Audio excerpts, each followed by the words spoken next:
कुछ मित्र मेरा spiritual experience के बारे में उसको शेयर करने के बारे में प्रश्न पूछते रहते हैं। तो इस वीडियो में जो आपको भी कुछ बातें आवश्यक हो सकती है, तो ऐसी मेरे साथ जो घटना घटित हुई उसके बारे में बात करेंगे। सबसे पहली बात तो ये है कि जब मैं एमए पढ़ के उसको पास करके कॉलेज में पढ़ाने लग गया था 23 साल की उम्र तक, तो उसमें मुझे ये लगता था कि ये जो भी शास्त्र की बात है, दर्शन की बात है, साइकोलॉजी की बात है, इनको समझ के कहीं न कहीं हम जीवन के सत्य को जान लेंगे, ज्ञान को जान लेंगे। मेरा ये स्वभाव था कि मैं कभी भी कुछ नहीं चाहता था। मैं ऐसा कुछ नहीं चाहता था कि मेरा भविष्य ये हो जाए, वो हो जाए, मुझे ये मिले, वो मिले। मुझे एक ही बात में मैं रहता था कि मैं उस क्षण में होश में कैसे रहूँ, या उस जो इल्यूजन में मैं रहता हूँ, उससे मैं बाहर कैसे आ जाऊँ। तो उसी के बारे में थिंकिंग करना, उसी से बाहर आने की चेष्टा करना, तो यही बात मैं लाइफ भर बचपन से ही करता आ रहा हूँ। तो इसमें मुझे कोई फ़र्क नहीं पड़ता कि मुझे क्या मिला, नहीं मिला, मुझे जॉब मिला कि नहीं मिला, मुझे पैसा मिला कि नहीं मिला, इसको मैंने कभी परवाह नहीं किया। क्योंकि मुझे जो आवश्यक था, पद, धन, ये सब मुझे आता गया।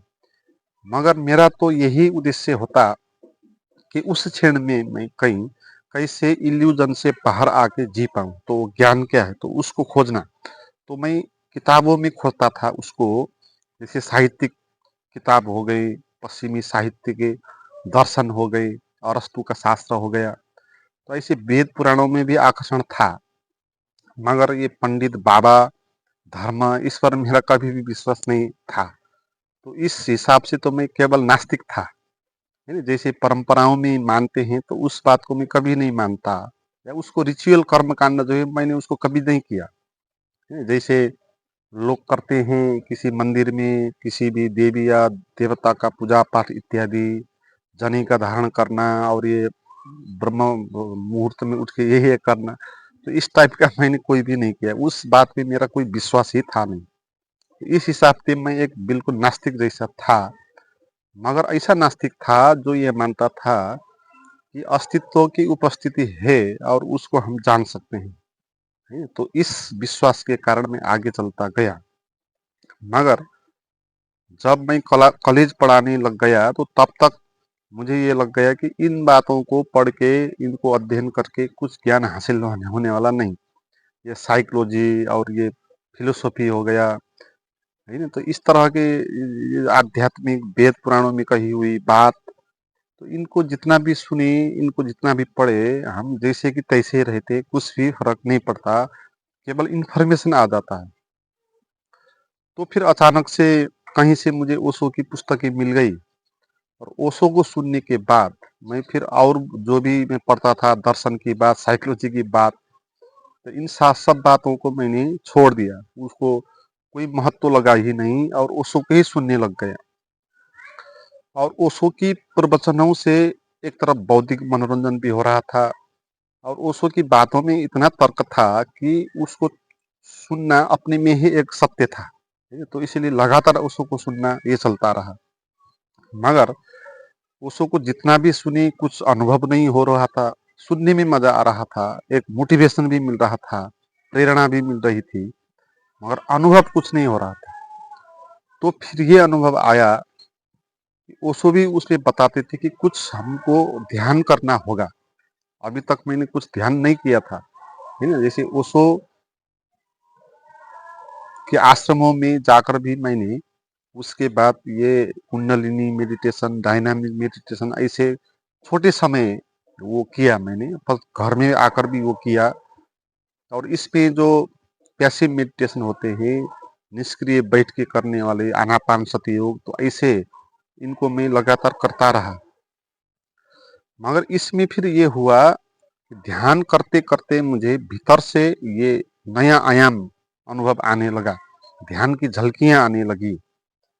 तो उसके बाद पहली बार ही मैंने ये जाना कि ये जो भी बात कही जाती है अध्यात्म में, संत पुरुष कहते हैं, बुद्ध पुरुष कहते हैं, ऐसी शांति होती है, कुछ मुक्ति होता है, आनंद होता है, ये सब झूठ है। ये काल्पनिक बात है लगता था। मगर जब अपने भीतर मैंने उन ध्यान की झलकियाँ उनको अनुभव किया, तो मुझे लगा कि ये सच बात है। ये ऐसे शांति की स्थिति आदमी के भीतर होती है और ये बुद्ध सच होते हैं, कृष्ण सच होते हैं। तो उसके बाद ध्यान करने के कारण ये भी पता चल गया मुझे कि ये कोई काल्पनिक बात नहीं, ये एक वैज्ञानिक बात है, ये एक फैक्ट है। हम अगर अकेले बैठ जाएं, अपने भीतर प्रवेश करें, शांत हो जाएं, तो हमारे भीतर वो भगवत्ता का अनुभव, जिसको परमात्मा भी कह सकते हैं आप, जिसको सत्य भी कह सकते हैं, उसको हम अनुभव कर सकते हैं। तो ये बातें मुझे उन ध्यान के अनुभवों के द्वारा प्राप्त हुआ। मगर फिर भी ये दिक्कत रहा कि वो जब मैं ध्यान करता था उस वक्त तो ये ठीक ठाक होता था, ध्यान लगता था। मगर जब ध्यान से बाहर आता, अपने काम में चला जाता, तो एकदम से भूल जाता और अपना वही लाइफ जो अपरिवर्तनशील लाइफ है, पहले से चलता आया, तो उसी में जीना पड़ता। तो फिर मुझे ये लगा कि अब कैसे सदा रहे ये अनुभव, ये जागरण का अनुभव, ये ध्यान का अनुभव, है ना। तो इस अवस्था में मुझे ये भी हुआ कि अब ये ओशो की व किसी भी संतों की या उपनिषदों की बात सुनने की उतनी आवश्यकता नहीं है, क्योंकि इनकी आवश्यकता तब तक होती है जब तक हमको अनुभव नहीं होता। जब हमको भीतर से नगद अनुभव हो जाता है ध्यान का, तो पहली बार ये बात फैक्ट हो जाती है, ये है, और इसको हम इस तरीके से बैठ के अनुभव कर सकते हैं, तो नगद हाथ लग जाता है। तो फिर ये ओशो की बात, शास्त्रों की बात, वो उतना उसका सहारा लेना नहीं पड़ता है। इसलिए बाद में फिर ओशो का सहारा लेना नहीं पड़ा, उनका प्रवचन सुनना वो भी बंद हो गया, क्योंकि अब खुद ही ध्यान होने लगा। मगर मुश्किल भी यहाँ ये हो फिर थी कि लगातार नहीं होता था। तो उसके बाद कृष्णमूर्ति का अध्ययन हुआ। कृष्णमूर्ति में ये बात गहरी समझ आई, ये दृश्य और दृष्टा की बात है। ये सभी कुछ दृश्य हैं और दृश्य को ही हम दृष्टा मान रहे हैं, और जिसको हम दृष्टा मान रहे हैं वो भी दृश्य ही होता है। ये सब हम स्वप्न के अंदर ही होते हैं। जागरण इसके पार है। तो ये बात गहन से कृष्णमूर्ति से बात अनुभव में आई, और उसको अपने ध्यान करते हुए उसको भी एक्सपेरिमेंट किया, तो उससे भी अधिक लाभ हुआ समाधि में जाने के लिए। तो ध्यान और समाधि ये दो स्थिति होती है। जब हम कहीं पर बैठते हैं एक आध घंटे के लिए, शांत रहते हैं, तो जो हमको ध्यान की झलकियां आती है, जो आनंद आता है, वो होता है ध्यान। मगर जो चीज आपको लगातार होती रहती है, वो छूटती नहीं आपसे, है ना, लगातार आप ध्यान में रहे, तो उस स्थिति को कहते हैं समाधि, है ना। समाधि आवश्यक होती है, ध्यान से भी काम नहीं चलता, क्योंकि ध्यान को जबरदस्ती से लाना पड़ता है, कुछ समय के लिए होता है, ज्यादा देर तक नहीं होता है। मगर ध्यान समाधि से पहले के पड़ाव है। ध्यान से ही हम जब झलकियां प्राप्त कर लेते हैं सत्य की, तो हम कन्फर्म हो जाते हैं हम जिस रास्ते पे चल रहे हैं ये सही रास्ता है, इससे पवित्र रास्ता कोई नहीं। हमारे भीतर वो चीज सब है, एक बार हमको दिखाई जाती है तो कन्फर्म हो जाता है। तो यहाँ से आगे आपको अंधविश्वास में पड़ने की आवश्यकता नहीं होती, सारे अंधविश्वास खत्म हो जाते हैं। तो गुरु का अंधविश्वास भी खत्म हो जाएगा। फिर गुरु का प्रवचन को सुनना और गुरु को पूजा इत्यादि करना, है ना, ये भी आवश्यक नहीं होगा, है। तो उसके बाद रमण महर्षि को भी अध्ययन किया, उनका जो सेल्फ इंक्वायरी का जो शिक्षा थी, तो उनके कारण भी समाधि में जाने के लिए बहुत सहयोग मिला। ओशो द्वारा मैंने ध्यान के बहुत सारे झलकियां इकट्ठा की, और समाधि में प्रवेश करने के लिए कृष्णमूर्ति और रमण महर्षि की जो बात है उसने मुझे गहरे लिया, है ना। क्योंकि रमण महर्षि की बात थी कि मैं कौन हूँ, यह प्रश्न करना है, तो पाओगे कि आप कुछ भी नहीं हो। तो आप कुछ भी नहीं हो, ये जो स्थिति होती है, वही परमात्मा की स्थिति होती है। आप सिंगल पर्सनल कोई होते नहीं वहां, मगर एक अस्तित्व का होना होता है। तो जो अस्तित्व का होना होता है वो लगातार होता है, मगर हम अपने को अलग मानते रहते हैं मैं के नाम में, मैं ये हूँ, मैं शरीर हूँ, है। तो इस कारण से हम उस अनुभव से चूक जाते हैं, और शरीर के अनुभवों में हमको जीना पड़ता है। मगर हम इंक्वायरी करें अपने शरीर के भीतर जाके कि मैं कौन हूँ, है? तो हम अपने को कहीं नहीं पाएंगे और धारणाओं को छोड़ना पड़ेगा वहाँ आपको, और नगद आपको आंसर वहाँ मिलेगा कि आप कौन हो।